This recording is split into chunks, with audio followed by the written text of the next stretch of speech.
Welcome to Inflection Point Podcast, where we cultivate change from the inside out as we ponder the Cairo question. Will Cairo have to protest in his lifetime for the birthright to freely and peacefully exist in the skin in which he was born? We stand on the belief that dismantling racism goes beyond laws and legislation or politics and economics. Here, anti-racism activation is presented as an inside job where personal transformation and accountability impact social change. So take a seat at the anti-racism activation table with Inflection Point Podcast. Well, hello, everyone, and thank you for joining us for yet another episode of Inflection Point Podcast, where we are dedicated to the art of listening and authentic conversation. We challenge our audience to listen actively and intentionally for the purpose of awareness, understanding, and ultimately transformation. So I'm your host, Anita Russell, and here's a quick hello from Mavis and Gail. Hello, hello. I'm Mavis Bauman. Hi, I'm Gail Hunter, and welcome. Excellent. So we have a power-packed conversation for you this evening. And as always, we have a specific topic and a question that goes along with that topic. So for this episode, the topic is generational leaders, historical and contemporary. And the question is, how does the Ghanaian principle of Sankofa empower generational leadership? So we're about to enter into a episodic series that we are calling the Sankofa Generational Leadership Continuum. So I'd like to start by giving you a quote from, this is a masterclass article. I'm sure people out there are familiar with the masterclass platform. And the quote is, "The power of Sankofa centers around this.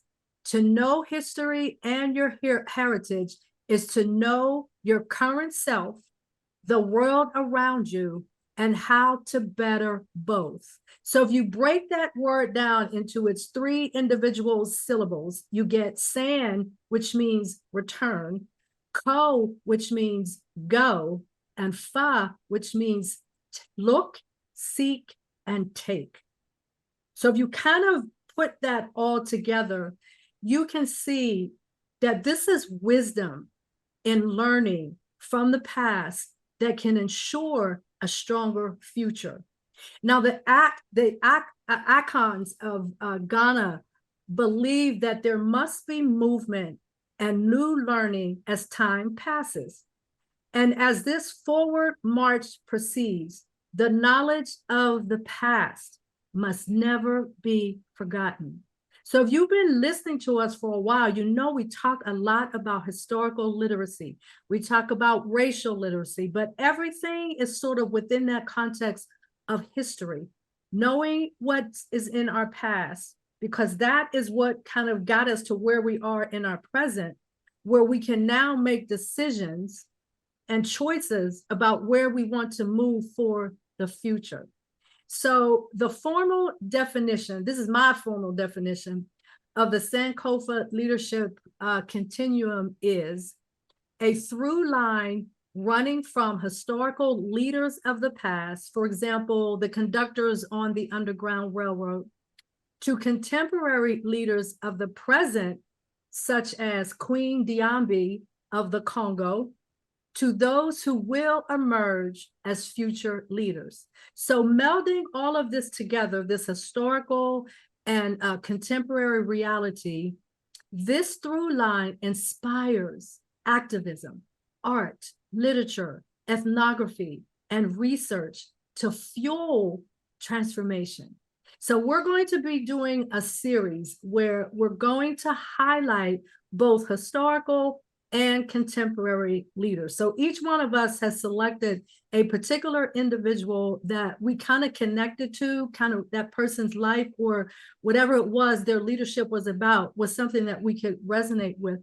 And the person that I selected And I have to say, I just recently came into knowing who this individual is. And for me, when I think about what does that Sankofa Leadership Continuum mean? If you've been following us for a while, you know the story of the Cairo question. My now 3-year-old grandson, where the question was asked, will Cairo have to protest in his lifetime for the birthright to freely and peacefully exist in the skin in which he was born? So I use the strength from my past. I use the strength from my history, that resilience from my history to do things today. I consider myself to be a generational leader that's going to impact what the future looks like for Cairo, who is now 3 years old.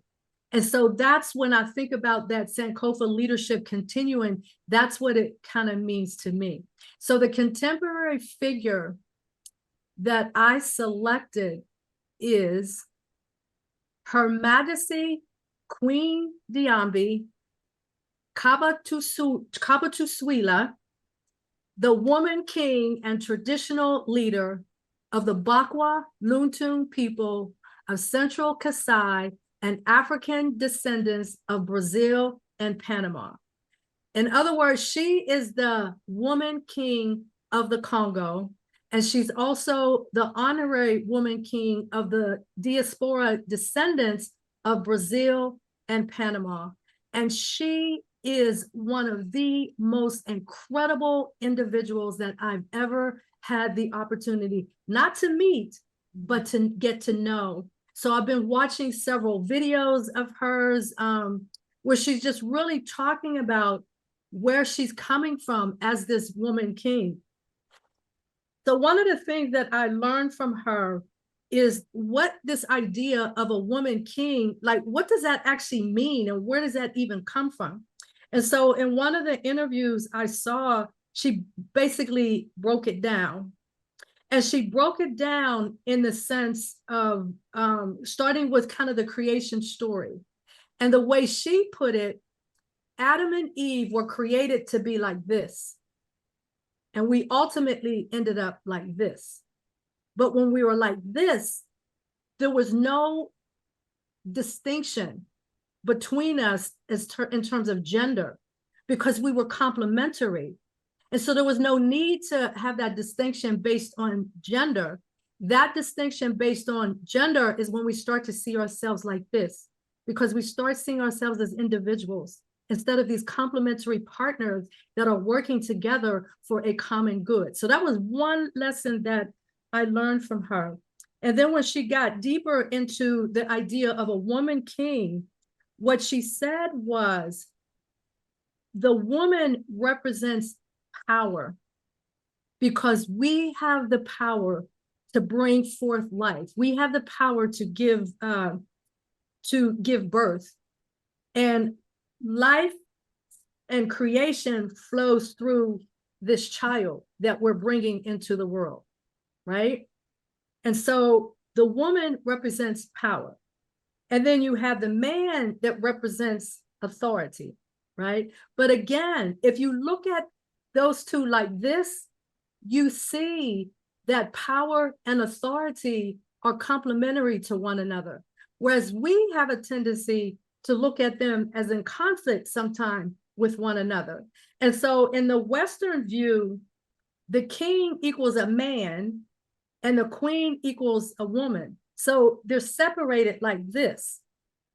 But again, when you look at it from that complementary perspective, you can see that the power and the authority complement one another rather than fighting against one another. So I just thought that was so incredibly powerful, the way she presented that and the way she tied it into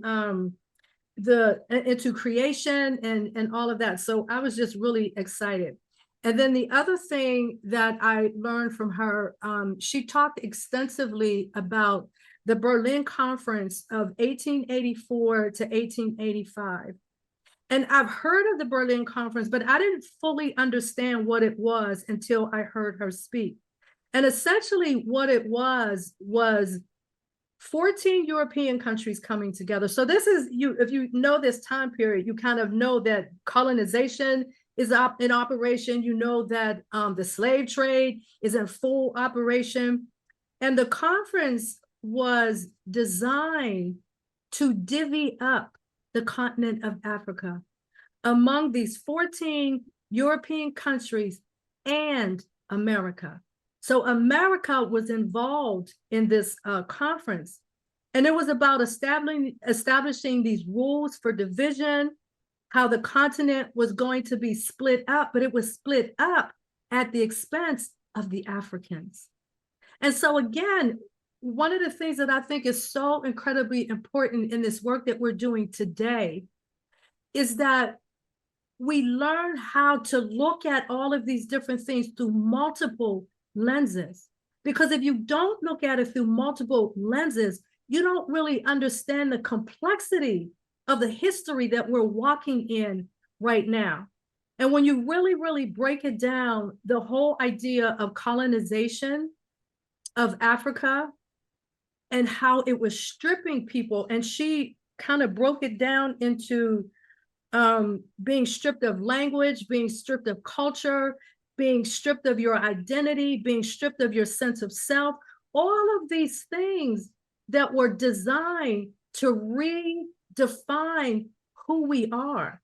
And so when you look at the continent through that lens, you look at it through the lens of the slave trade, because through the slave trade, now we have the diaspora.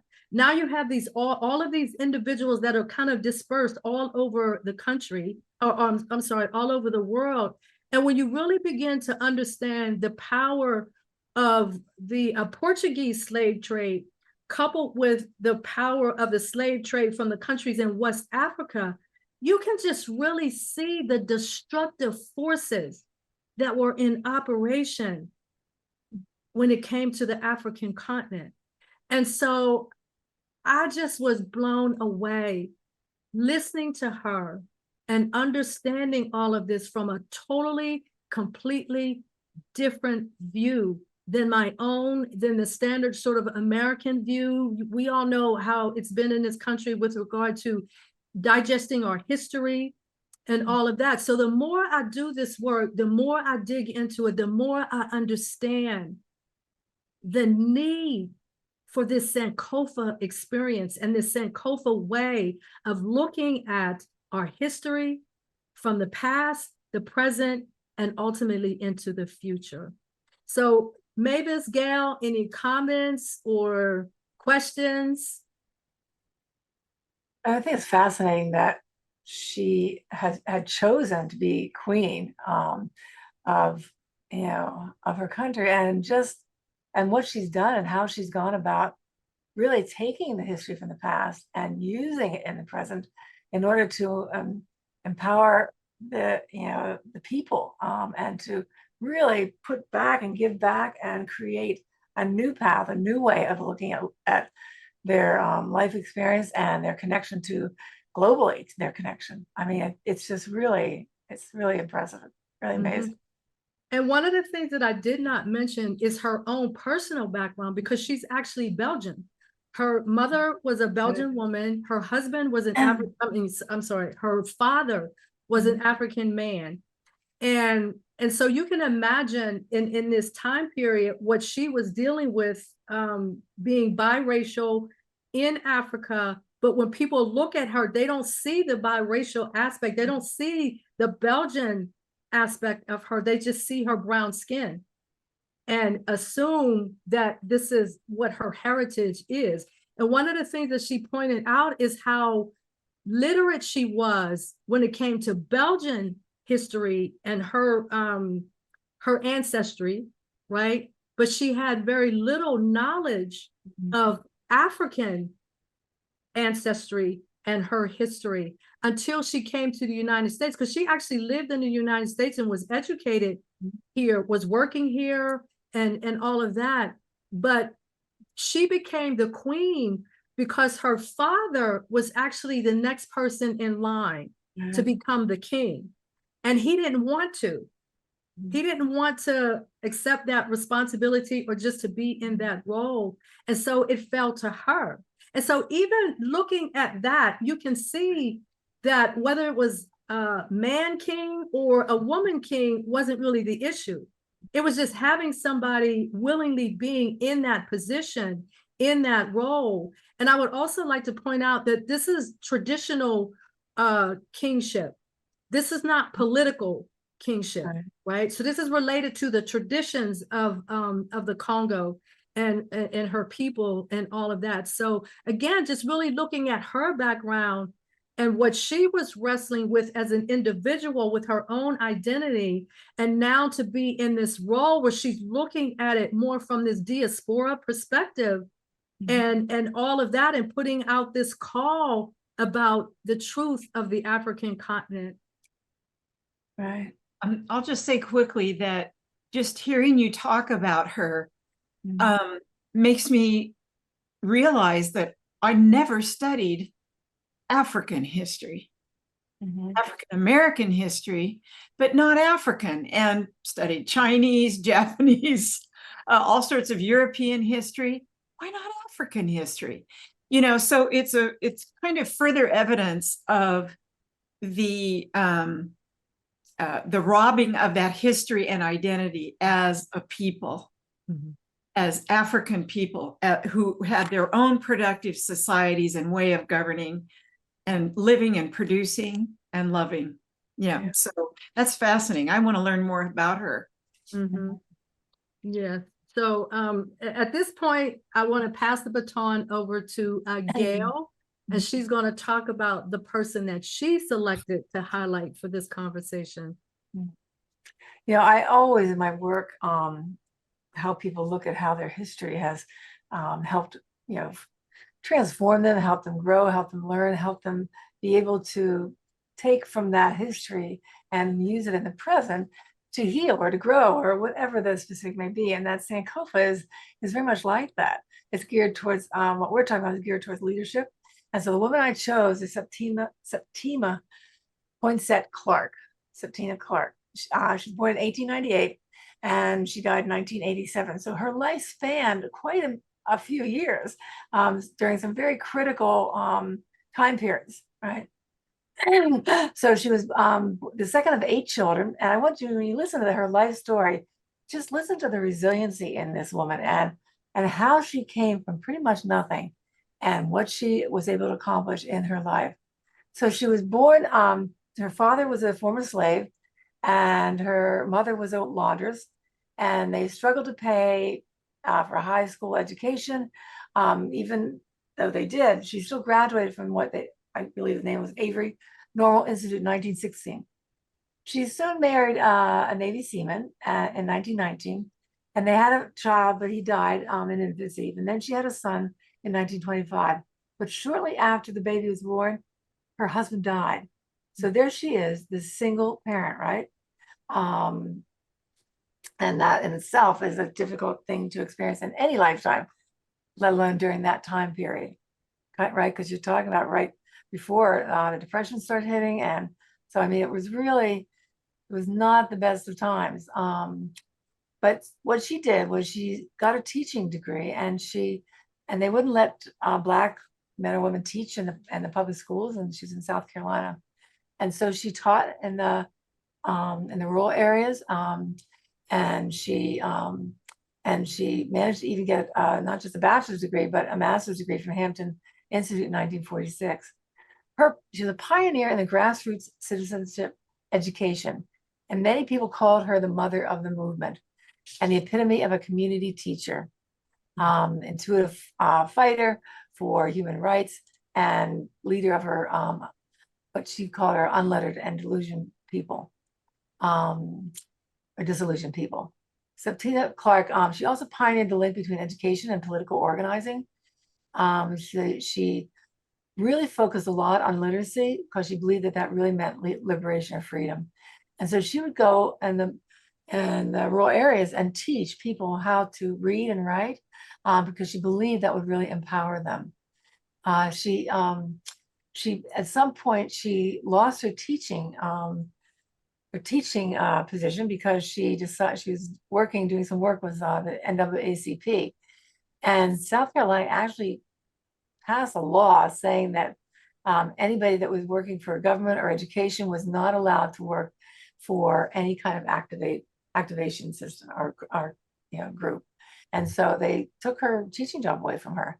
But what that did was she had all this time. So what she did, she just put more of her own time and energy and effort into the movements that she was working with the NAACP and the Young Women's Christian Association, the YWCA, and she really began to pursue her path in that area. She was the director of education, a fellow educator and organizer, and she coordinated what was called back then citizenship schools. They're based on the model of a Highlander citizenship school that was in Tennessee, whereas, as I said, they provided primarily the areas of literacy and mostly for voter registration. She also bridged the divide between individuals and the national movement by connecting people's everyday struggles under racism to larger issues of structural inequality and discrimination. These schools molded everyday people into leaders in their own right, and they were located throughout the South and were also attended by activists like Rosa Parks and Diane Nash. She's a pioneer that was in grassroots citizenship education. She continued working in the Southern Christian Leadership Conference, the SCLC, and they made her director of education and teaching after they acquired the Citizenship Education Program, or the CEP, in Tennessee, from Tennessee. So she traveled to the South, she trained teachers, she assisted in the SCLC marches and protests, she worked with Dr. Martin Luther King and Andrew Young. She, as I said, worked with the YWCA, and she participated in class action lawsuit filed by the NAACP that led to pay equity for Black and white teachers in South Carolina. She founded that men, this is interesting, she found that men in power in the SCLC didn't really respect women very much.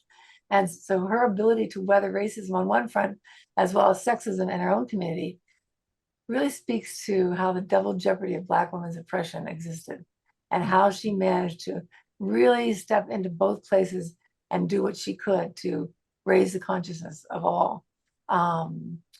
She thought that Martin Luther King, really felt that Black women had a place in the movement. So she felt a little bit more connected to him. And King's appreciation for Clark's expert direction, as he called it. And he called it that she was the bulwark of the SCLC's program department. But when he was awarded the Nobel Peace Prize, he insisted that she come with him, which was in 1964. And so she traveled with him to Sweden.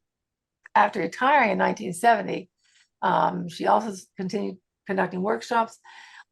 She was elected to Charleston, South Carolina School Board. And I believe it was the year after that the South Carolina reinstated her teacher's pension after declaring that she had unjustly been terminated back in 1956. She was also given a Living Legacy Award by President Jimmy Carter in 1979 and published her second memoir, Ready from Within, in 1986. She wrote the two autobiographies, Echo in My Soul and Ready from Within. And in 1976, she received a Race Relations Award from the National Education Association. And 2 years later, the College of Charleston awarded her an honorary doctorate of humane letters.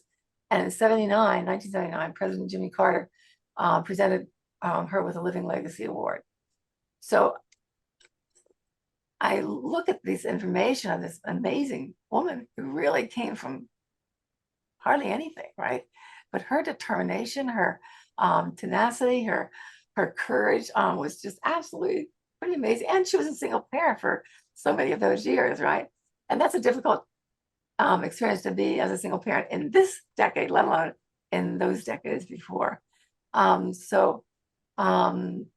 She really took from her own past experience and she really put it to work in all the directions that she went in her life. What can we learn from her conviction, her determinism, her courage, and her resiliency? I think quite a lot, actually. So I wondered if you had any comments or questions, because I found her to be pretty amazing with what she had actually accomplished in her lifetime. Mm-hmm. I feel like the more we dig into these historical giants, if you will, the more it just becomes so solidified, the resistance that Black people have had. Right. Even when you go back and look, we were talking about Queen Diambi earlier. When you go back and look on the continent of Africa and you understand Queen Nzinga, there was always this resistance to the slavers, right? The enslavers. That resistance was always there. And so when I look at that resistance, and we're going back to like 14, 15, 1600, when that, you know, with the Portuguese slave trade, the the European slave trade, American slave trade, all of that, right? But the resistance has always been the running thread throughout the history of all of that, right up until today, right? Yeah. Where we're really beginning to see this resistance on, I think, a bigger level. Right? Resistance and resilience and courage. That all but it's that resistance at all costs. We have to resist this. It's a resistance to reinstate, to not allow anyone to, control them, to take away their human rights. And so she, and as many of them, work consistently, and that resistance is, I think, is in the DNA, right? I think it's internal. Yeah. And that's interesting that you said the DNA, because Queen Diambi talked about that. And she talked about the fact that we all have African DNA in us to one extent or another, because that's where life emerged from. That's how she put it. That's where human life emerged on, on that continent and everything. And so when you look at that kind of thing and you lay it across the things that we're fighting, I just sometimes feel like the fight is just so ridiculous that we even have to be doing this. Because when you really look at and understand the truth of the historical narrative combined with lived experiences, it's just so incredibly evident we need to be transformed as a nation and as individuals. As a global nation, global. Right. Yeah. Stop wasting all this energy. I know, and really let ourselves look and see what this truth is. It's always been there. It's time that we all look at it. I love Septima because of what she did for voters. Suddenly they had to prove that they could read. Those bars kept getting raised or changed. She thought, okay, we'll fix that. Yeah, I'll show you. We'll fix it. A lot of lives, right? And increase the voting power. Right. Until they fought it in some other way. But I love the fact, it's pretty amazing. I love the fact that the way she approached that work was through the lens of citizenry, right? Through that lens of civic engagement and all of that. We had a conversation just the other day. We were talking about civic engagement and how that needs to be raised up a lot more than what it has been. People get a little bit disillusioned, if you will, over the political systems and what our choices are and all of that. But irrespective of that, we still have a responsibility as the citizens. That's right. To do the things that we're supposed to do in terms of that civic engagement. That's our responsibility. Absolutely. So I think what she did was she found a way to make sure that everybody could participate through literacy. Yeah, absolutely. So I believe it's time for us to take a break. So we'll take a short break. We'll come back and continue the conversation.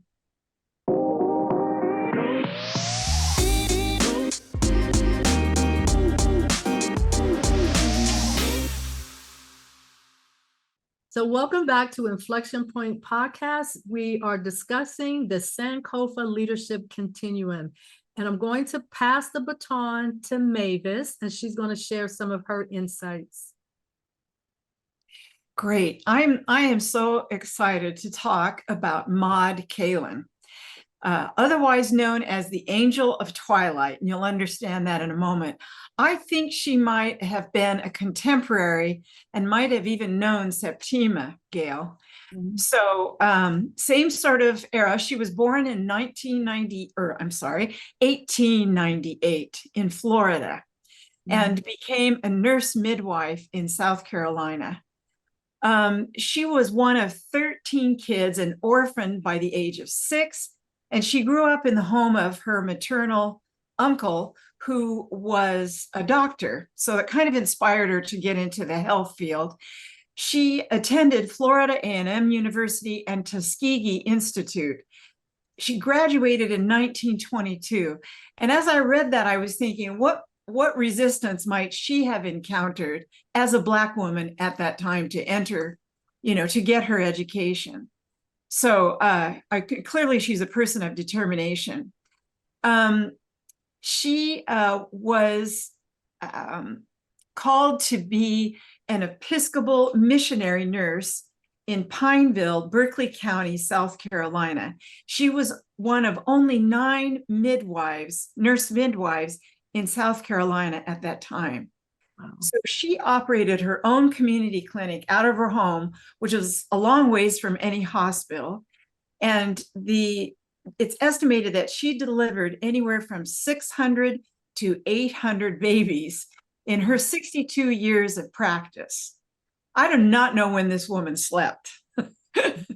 In addition to providing medical services, she taught women from the community to be midwives. So she set up her legacy even as she was taking care of all these people in this community. She provided in-home services to an area of some 400 square miles that were full of muddy roads. She served as a doctor, dietitian, psychologist, bail goer, and a friend to thousands of poor, most of them desperately poor, patients, only 2% of whom were white. And just looking at her work makes me think about how we've talked about the social determinants of health, this isolation from healthcare, isolation from schools, education, from a local doctor. This woman was doing it all and going as fast as she could. She frequently had to park her car and then walk through mud and woods and creeks to reach her patients. She would often carry a lantern because many of the houses she would go into in the middle of the night didn't have a lantern lit because a woman was in labor and that was not their focus. And so she would have to light that lantern. So that's how she got that nickname. She taught young Black women the proper practices in prenatal care, labor support, baby delivery, and handling of newborns. Her duties included vaccinations, examinations, and keeping records on children's eyes and teeth. She did this single-handedly. I forgot my thought here, but I'll catch up with it here in a minute. But the thing that kind of brought her into the limelight was in 1951, Life magazine published a 12-page photographic essay on her. She was the first African-American to be the subject of a photographic essay in Life magazine. And that was Eugene Smith, a famous photographer who did this essay. And I mean, these two people together, Anita, got me going because he got in Eugene Smith got in the conditions with Maud and walked with her for a week and photographed her and was a witness to what she did. And from what I've seen, one of the only at that level, other than babies she delivered and so on. But he said the most gorgeous thing about her. He said that it was working with Maud was the most rewarding of all his work, and that Callan was the quote, the most completely fulfilled person I have ever known. Mm-hmm. So, when I think about this idea of generational leadership, I think this woman was marching. She was helping, she was feeding, she was teaching, she was caring and holding and helping people be born and helping people die. She wasn't thinking about building an organization, but she was building a legacy. And I think, in some ways, I don't know, I think we channel people like that once we open ourselves up to that level of service and to see the need that's there. It fuels us. When she retired as a nurse, I believe that was in 1971, she reopened a clinic that she had started, parentheses, from money that came to her after the Life magazine publication. People started donating. She was able to build a very simple concrete structure and cared for people out of this clinic. After she stopped working as even a public health nurse, she turned it into a senior citizen center. And then she just volunteered there. She served meals, she provided comfort until her death in 1990. She said a couple of very cool things. She said, "I've never been hungry and I've never been tired." She said, "There was always something I could do, even when I was sick." I mean, look at that strength and, just magnanimous and giving. And Charles Kuralt, which was really fun to listen to, he even did an interview of her in the 80s and showed this big old long car that she had that was like 17 years old at the time. And she would drive 50 miles a day on these, dirt roads, basically, that are really beat up, and brought people meals. 50 miles a day in that car. And she served a lot of people that were younger than she was. She did it. She was able. She knew that there was a need. At one point, I thought this was so funny. President Reagan invited her to visit the White House. And she said, quote, "You can't just call me up and ask me to be somewhere. I've got to do my job." I'm just loving that. And I'm sure that was her sort of priority. She wasn't looking for notoriety or anything else. She was just, I imagine, grateful to be able to keep going. She said too, as she grew older, you can't retire from caring. It's not like you can care about an issue or serving in some way, and then all of a sudden, I'm done. If it's in you, and I see that happening with us, and certainly a lot of the people that we're bringing to this podcast. So very, very cool stuff. She received an award called the Jefferson Award in 1984. Get this, putting her in the ranks of Elie Wiesel, Henry Kissinger, John Glenn, Bill and Melinda Gates, Oprah, and Justice Thurgood Marshall, fellow South Carolinian. I mean, that's just so amazing. If you Google her name, Maud Callen, Callen, you will see these gorgeous pictures of her. You can just see the strength of character, the strength in her body, the way she balances on the logs in the bogs, just trying to get to her patients. And I'll never forget her, that's for sure. I guess, when again, thinking about this generational leadership, it has been such a joy for me to bring life to her in my own knowledge. She might not have been in any history books. She might have been a footnote. I did see a short clip about her on a PBS video, but there are hundreds and hundreds of these kinds of people in the Black community that we can all learn from. We can all learn from this level of selflessness and, like you say, resistance. She was going to take care of her people, and boy, she did. So if you have any questions or comments, I'd love to hear them. I don't know, I'll try and answer them.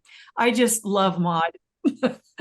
Yeah, so in everything that you just said, one of the things that really, really stuck out to me is all those babies that's Yeah. birthed into the world, right? Wow. And each one of those babies represents a life path that Yes. radiates out from Right. her, Yes. radiated out from the work that Exactly. she did, the experiences that she was bringing Yeah. into those communities, those lives radiated out from that.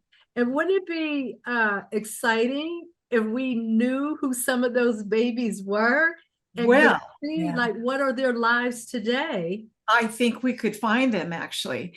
There, one fellow appeared, I believe it was in the PBS video. His Mhm. name, it was the first baby she delivered, and he was in the video 86 years old. Oh, wow. His name is Leroy McCrae, and he said, I wasn't supposed to live, but I didn't die. He Yeah. said, I lived from then up to now. And he said, Wow. Maud Callan was my doctor. Wow. That's beautiful. Yeah, all those years. And then she let her niece, Juliet Dean Satterwhite, kind of shadow her and even take care of her, Maud's husband, when he was ailing. She taught this little girl how to count a pulse and when to give this man his heart medicine. I mean, the woman could delegate. Yeah. That's Yeah, amazing. And then, you know, Juliet became a nurse. Yeah. And it's just, yeah, it would really be fun to look up more people. But yeah, 600 to 800 babies. And I don't know what kind of records, you know, she was able to keep at that time. But I think through her church community, there would be some. There was, Yeah. I mean, because they're medical records, Right. they're birth records. So that Right, information would definitely be there. I think it's interesting also when you hear these stories, whether you're talking about Septima or you're talking about Maud, the fact that they go to the people. yes. They did. They meet Yes. the people where they are. That's right. Right? You think about our healthcare system today, who's going to come to my house? Right. You know, if you have an emergency, Right. you can't get to the emergency room, you're really in trouble. Right. Right. So it's just really looking at those paradigms and how those different those paradigms are. And you know, you look at our healthcare system today, it's not as empathetic as Maud. It's not like all of these things that were built in that we're carrying don't necessarily show up in our healthcare system today, the way it currently operates. You can have compassion. Yeah. right. You can have an emergency, get to the hospital, and be refused. Right. Right. You know? And, Exactly. yeah, I just it's just amazing how she was able to work in that environment. She must have had you know, unending energy and compassion, like you say. You know, I couldn't see where she had any children of her own, which was probably, you know, enabled her to do a lot more than, you know, someone who had, you know, competing interests at home. But boy, she gave all she had to give. Yeah, she really did. That's incredible. Yeah. Fun story. Again, you think about it today. I know. There's so much that we can do as individuals. It's really just a matter of saying, I want to do this, I can do this because I want to be of service to other people. Right. So I don't know if I've ever shared this with you, the two of you, but one of the things that's on my list of things to do is to become a doula. Right? Yeah, you mentioned that. Yeah. So I'm waiting for a friend of mine who is a doula. As a matter of fact, she was a doula for Olivia when she gave birth to Cairo.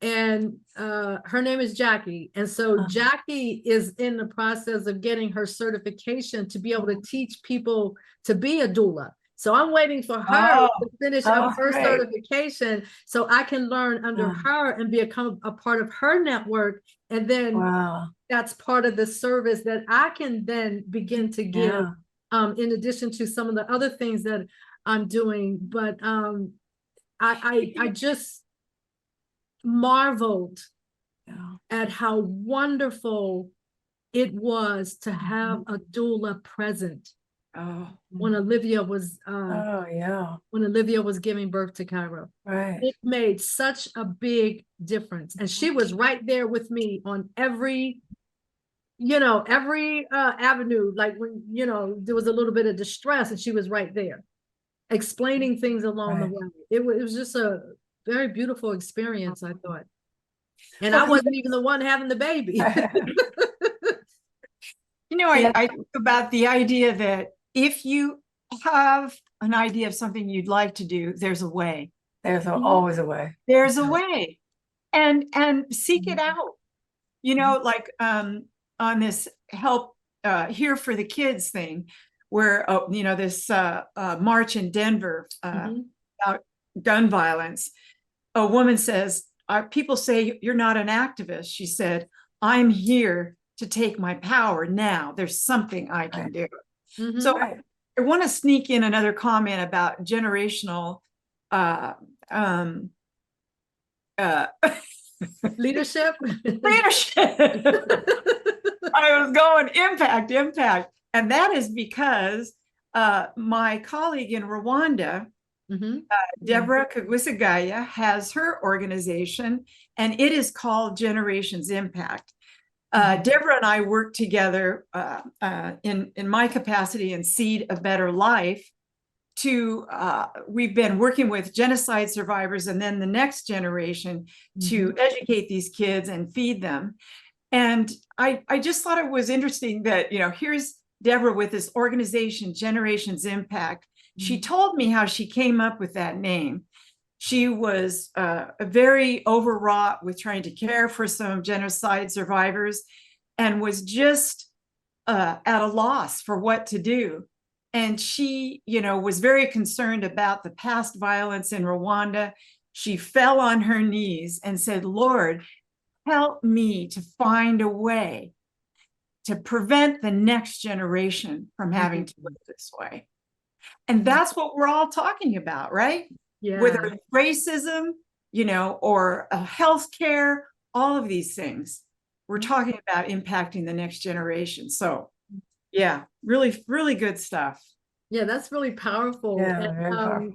I don't know if you remember this, Mavis, but at that time I was working on my master's, and I Yes. did my master's thesis on Deborah's work with generational Wow. leadership. I have never Ah, seen your That's thesis. great. Yeah, I did.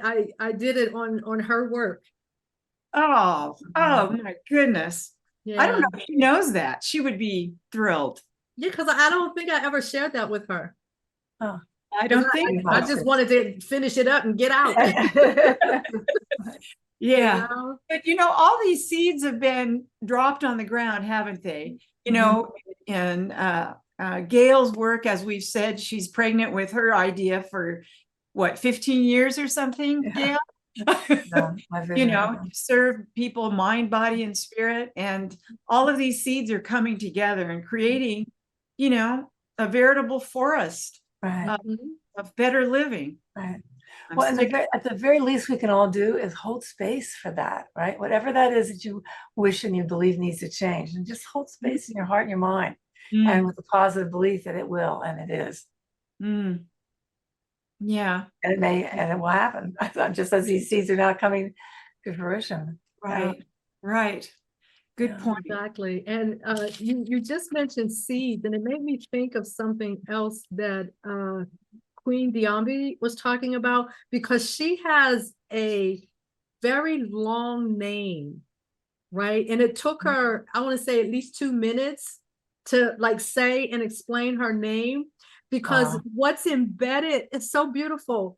What's embedded in her name is history.